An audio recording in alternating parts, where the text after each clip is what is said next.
Hello, everybody. It's absolutely beautiful out tonight. Finally got my deck set up last week, and I like spending a lot of time out here in the summertime. It's I have an amazing backyard, and I just love the tranquility and peacefulness of all of it. But today, um, being over in Wellington, I got to thinking about shoestring a lot again, and uh, just being on those diamonds and knowing he was right there, and yeah, yeah, it bothered me a little bit today, and I don't know if you guys saw my video from earlier today, but I think that fox in some way was. I haven't looked it up yet.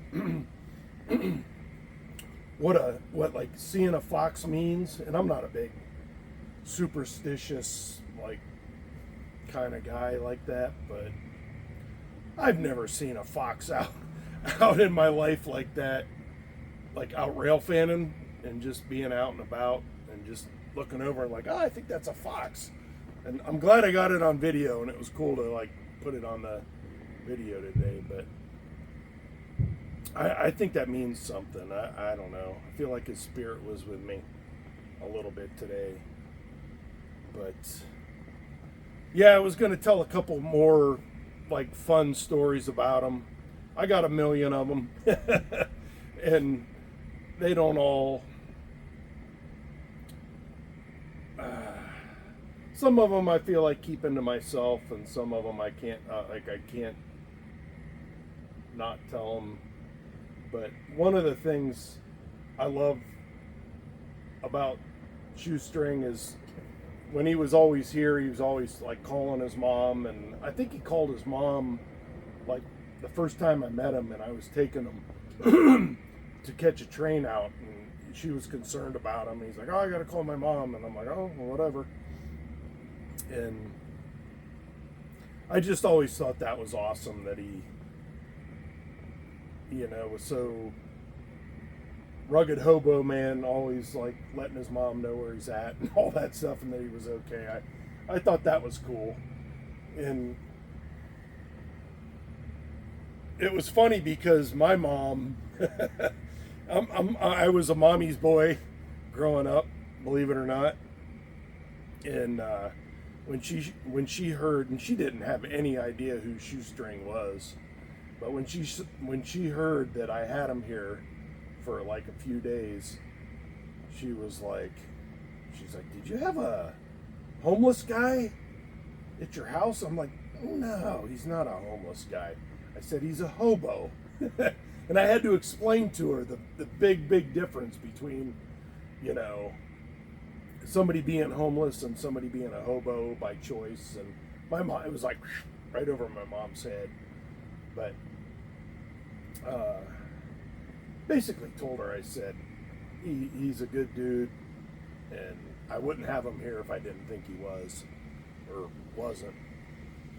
And she's like, "Oh, okay." But she was concerned too that I was just having some random, like, my mom doesn't know what a hobo is, and not like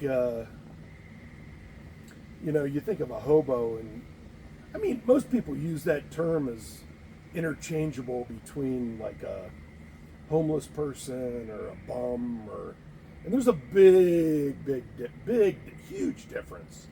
But my mom's pushing almost 80 years old, and it just was lost on her. But once I explained to her who he was, and she was cool with it. And I think it was sweet because he was talking to his mom, and my mom was concerned, and I told Shoestring, I'm like, "Man," I was like, "I wish our moms lived closer together because I think they would really like each other. Like, I want to put them in contact with each other, and I still do. I wish I could, and maybe I will somehow, because I think they would both enjoy each other's I think they would enjoy each other as much as Shu and I enjoyed each other. I really do. But yeah, so I've been fascinated with the hobo lifestyle since the time I was a little kid. And I grew up with a train set, we had a Lionel train set, and we had a boxcar, and it had a sliding door on it. And I remember there was a white one and an orange one, and the orange one was, I don't know what that one was, but the door opened and closed, and it had a little magnet on the bottom of it. And if you drove it over the magnet track and hit the magnet button on the thing, the electromagnet on the tracks would energize, and it would pull the thing down, and the door would open, and there'd be a guy standing in there. And I always thought, like, just standing in an open boxcar and just watching the world go by would be just the coolest thing in the world. And I remember thinking that from the time I was probably 5 years old. And I think that was probably even before I even knew what a hobo was, like a real hobo. And then we had the milk car. The milk car had the same thing, and it had a set of metal doors on it, and it was white. And it, as you hit the magnet button, the doors would open, and it would spit a milk carton out. But I just remember being like, I want to be the guy that's like in that boxcar, just watching the world go by, and never knowing that I'd be like best friends with probably the most famous outside of stove hobo that ever probably walked the face of the earth in our lifetime. Anyways, but I always thought that was cool, that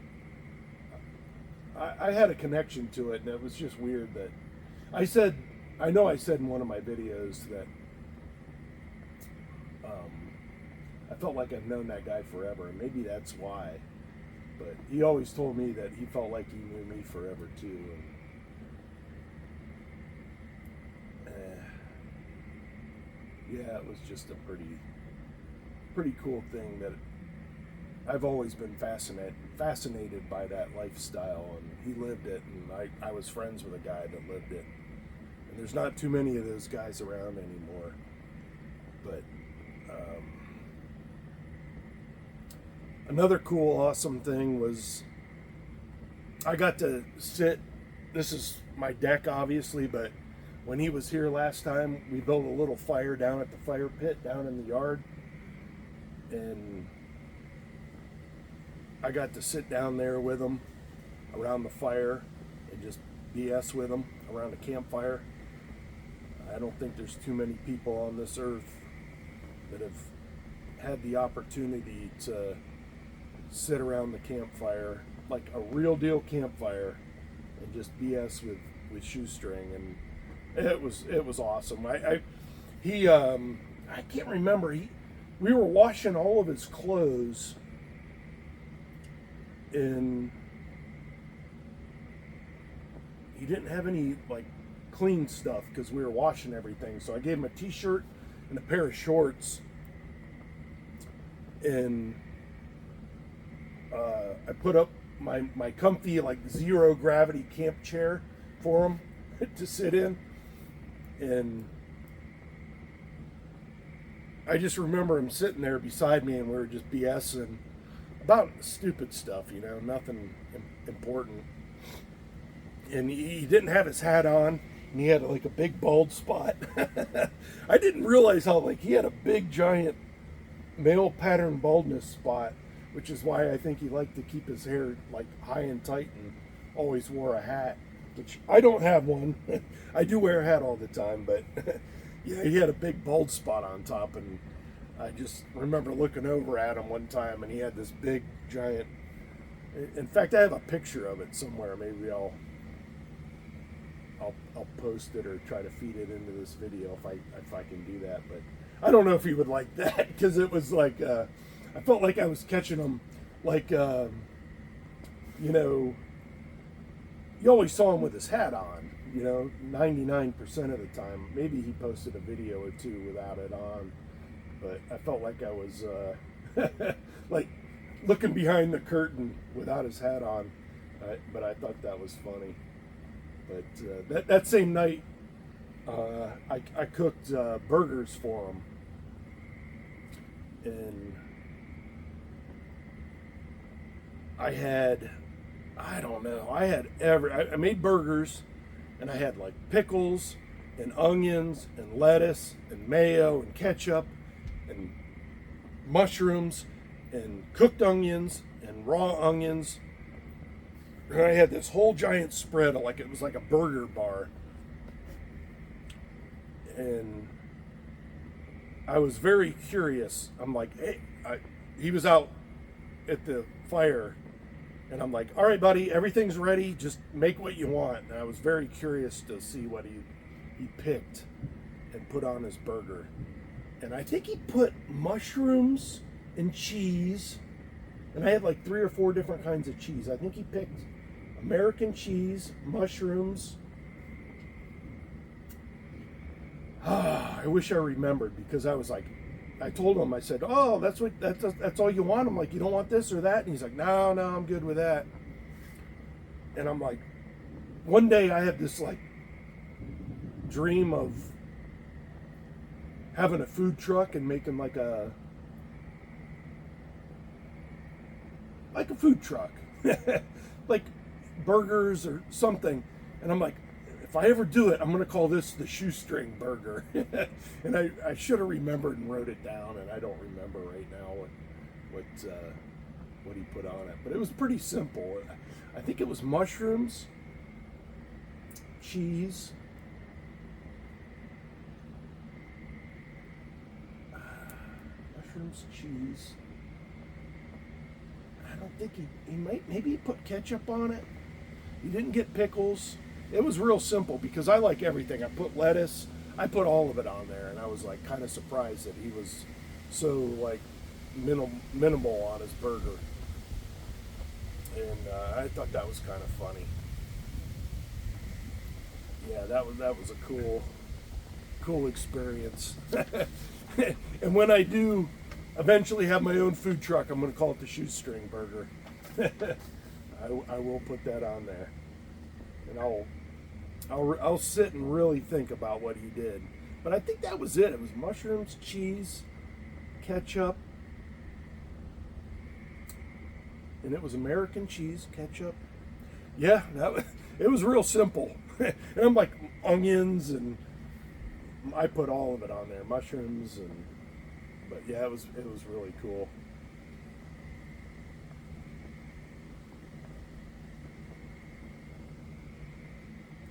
Another funny thing was when I grew up in southern Ohio, and there was a guy, and when he passed away, I was probably 10, but I remember all the old, like my dad and all the neighbor guys, talking about a guy named Piccolo Pete, and he was a hobo back in probably the 30s and 40s. And he lived about 10 miles west of where I lived, and he lived in it was maybe a 10 by 10 shanty, and he had a little stove in there. And everybody in southeast Ohio, Thornville, Ohio, back in the 70s and 80s, I guarantee they would remember Piccolo Pete. And he lived on the old railroad grade. So before he lived there, the tracks ran through town, and then in the late 70s they ripped them out. And I don't know what this guy's story was or where he came from or what it was, but he put a little like shanty right on the 5 foot off the railroad grade after the tracks were gone, and he lived there. And I think one of my buddies down home said that his dad used to pick him up, and he would do like work for him and stuff, like work around the yard, and he'd give him a few bucks and then take him out to dinner and buy him food. But I asked Shoestring, I go, you ever heard of a guy named Piccolo Pete? And he's like, no, never heard of him.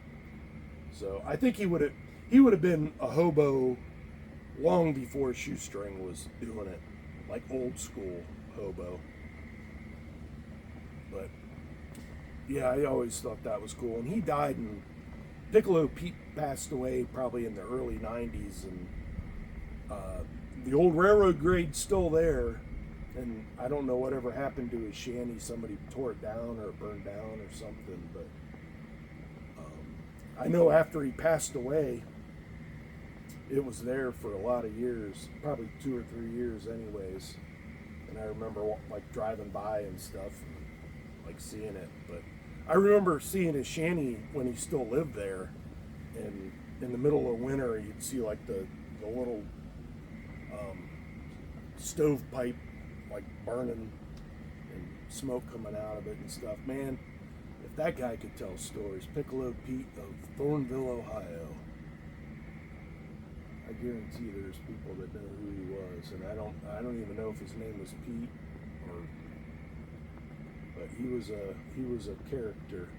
He was like the shoestring before shoestrings, I think.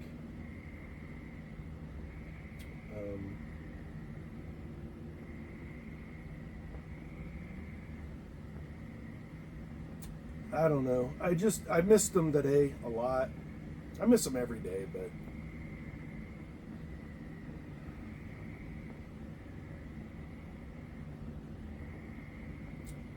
I was trying to think of some stories I haven't told about him. I always, every time he was here, I wanted to like show him off. And I never did. I don't think any one of my friends around here ever met him. They probably don't even think that I ever even knew him, but I was like, I wanted to show him off like a, like a, you know, like a prize, like, oh, my buddy Shoestring. And not that any of my friends are railroad fans, or they wouldn't have appreciated him for who he was anyway, but I always felt like I wanted to show him off like he was like a prize. But nobody ever met him. None of my friends around here ever met him. And one of the other funny or cool things is and I thought when I was at Wellington today, and there's that little I don't know what it is. There's a building like at the Diamond there. I was like, man, I should have made him, and made him is a loose term, but I should have been like, man, you got to put your hobo signature on that, and it would still be there to this day. And I was kind of bummed about that. And I did have him the one time, and I think I have video of it. Is he signed the B&O overpass in Medina, and it's been like 4 years now, I think, and you can barely see it. I think one of these days I'll make a video of all the stuff he signed. He signed my battery pack. He signed that. He signed his one Christmas gift to me. I got a couple tags from him, one hanging in the arcade. I just never thought he would like. And that was the other thing too, is I didn't want to be like a fanboy, be like, huh, Shoestring, will you sign this for me? Like, I never wanted to do that to him, but I did do that kind of to him when he signed. He sent me like a tin for Christmas one year, and it's of the Santa Fe Big Chief, and I'm like, dude, you got to sign that because it hangs up in my guest bathroom. And he did. He signed that. I always thought that was really cool. I just wish I would have had him sign a couple more things around town, or, like I said, that little building in Wellington today or something. Because it'd going there and seeing that like extra special, I think. But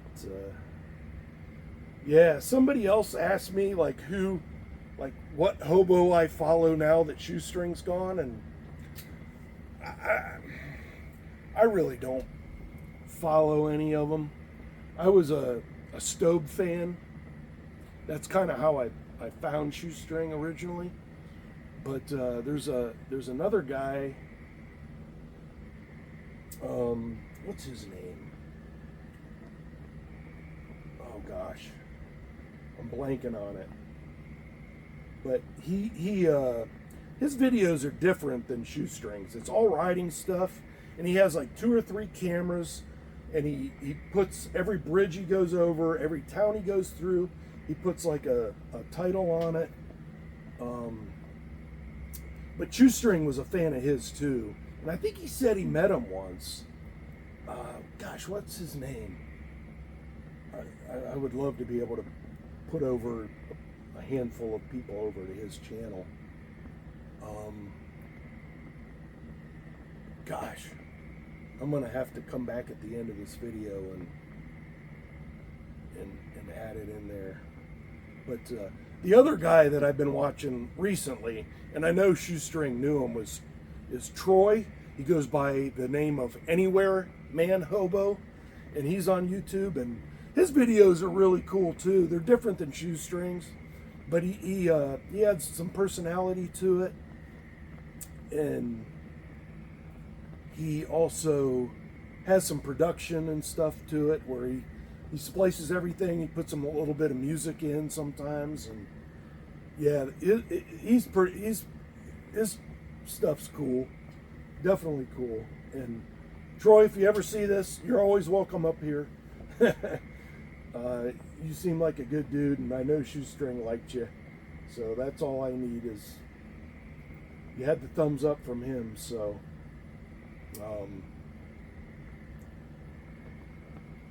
yeah, I like that there's guys out there still doing it.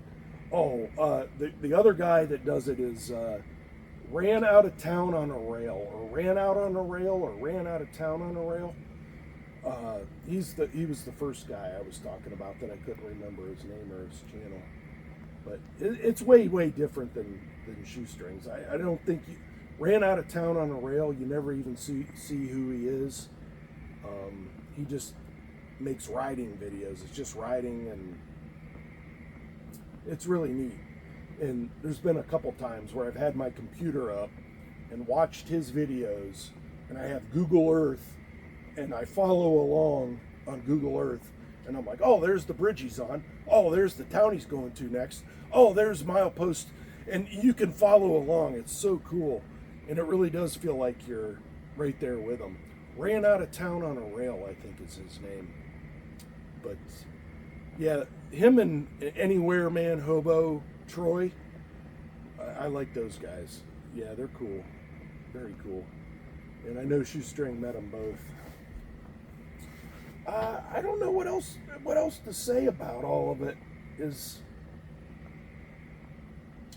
I don't know. This video I feel like is kind of rambling a little bit, but yeah, definitely missed him today.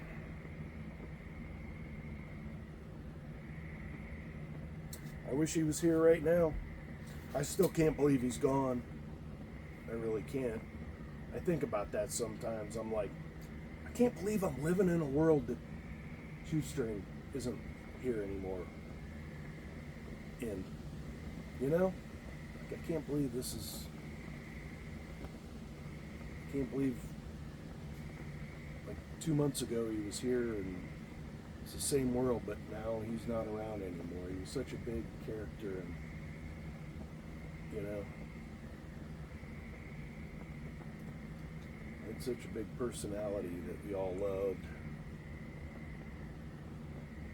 Anyways, I was just sitting here reminiscing tonight, and I figured I'd make a video because you guys always seem to like these.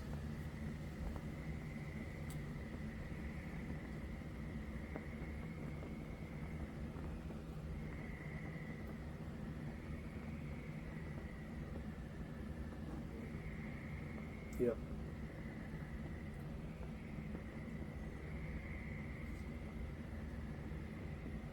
Think about him a lot. And I know he caught the last westbound. And I know he's still with me. Like that fox today, seeing that, like that, it's like a little sign, like, hey buddy, I'm still here. And I believe that. I really do. Anyways, I hope everyone's having an awesome weekend, an awesome night, and we'll talk to everybody later.